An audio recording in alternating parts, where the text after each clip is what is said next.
৭৮ বছরের এক ভারতীয় যার নাম শুনলে ভয়ে কেঁপে ওঠে সমগ্র পাকিস্তান। হ্যাঁ, আজও পাকিস্তানের কাছে একটা আতঙ্কের নাম অজিত ডোভাল।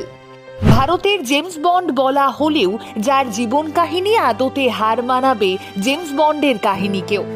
বছরের পর বছর ধরে ভারতের সুরক্ষাই যার কাছে প্রথম এবং প্রধান প্রায়োরিটি।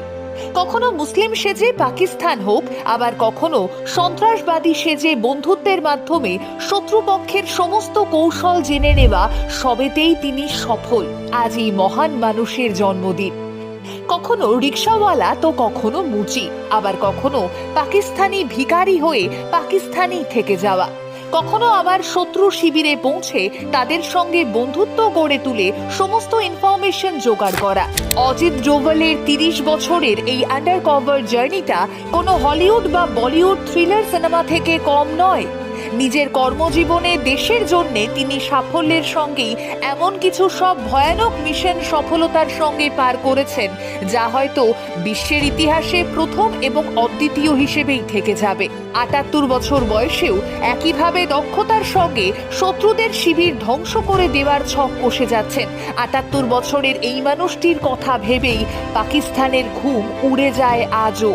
আসুন আজ আমরা national security adviser sir Ajit ডোভালের এমনই কিছু রোমাঞ্চকর মিশনের কথা জেনে নিই। অজিত ডোভাল ১৯৬৮ সালে ইন্ডিয়ান পুলিশ সার্ভিসে যোগ দেন এবং কেরালার কোয়াট্টাম জেলার এএসপি হিসেবে কর্মজীবন শুরু করেন। এর কিছুদিনের মধ্যেই কেরালায় কিছু ধর্মীয় বিবাদ শুরু হয়। মাত্র দুদিনে এই ধর্মীয় দাঙ্গা বন্ধ করে পুরো এলাকায় শান্তি স্থাপন করার মধ্যে দিয়েই অজিত ডোভালের নাম দিল্লি অবধি পৌঁছে যায় এবং কিছুদিনের মধ্যেই দিল্লি থেকে ডাক আসে।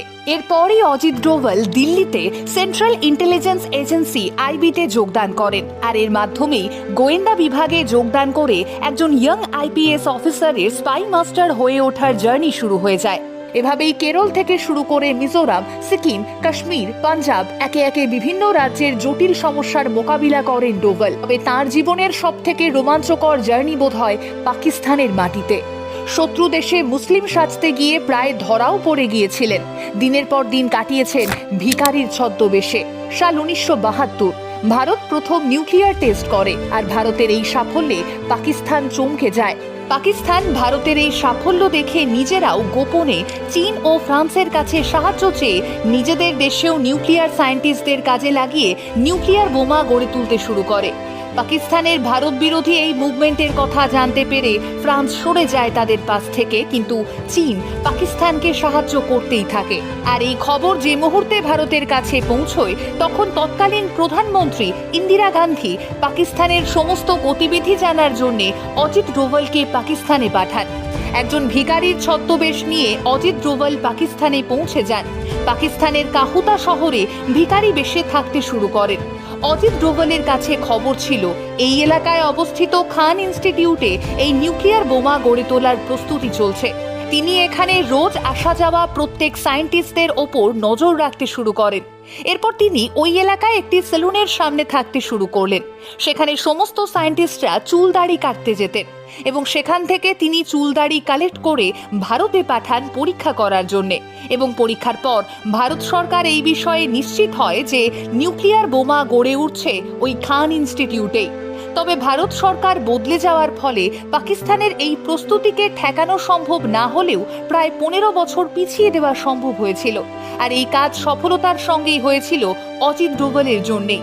পাকিস্তানে ২০১৬ সালের সার্জিক্যাল স্ট্রাইক ছিল অজিত ডোভালের মস্তিষ্ক প্রসূত একটি কৌশল।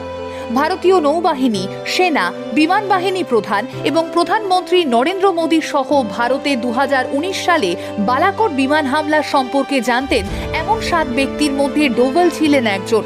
সন্ত্রাসবাদীরা পুলওয়ামায় সিআরপিএফ এর কনভয় আক্রমণ করে এবং ৪০ জন সেনাবাহিনী শহীদ হন সেই আক্রমণে।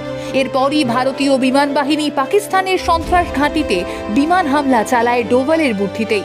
ডোভাল সেই পুরো রাত জেগেছিলেন ওয়ার রুমের বিশিষ্ট ব্যক্তিদের সঙ্গে এবং পুরো মিশন সফল না হওয়া অবধি তিনি পুরো বিষয়টির ওপরই নজর রাখেন।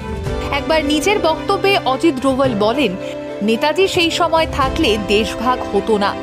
অজিত কুমার ডোভাল এমন একজন মানুষ যার পরামর্শ ছাড়া আজও ভারতের ফরেন পলিসি এবং সিকিউরিটি বিষয়ক কোনো সিদ্ধান্ত নেওয়া হয় না, যাকে বলা হয় ভারতের জেমস বন্ড, যার কর্মকাণ্ডের জন্য অনেকে চাণক্য বলে থাকেন এই মানুষটিকে।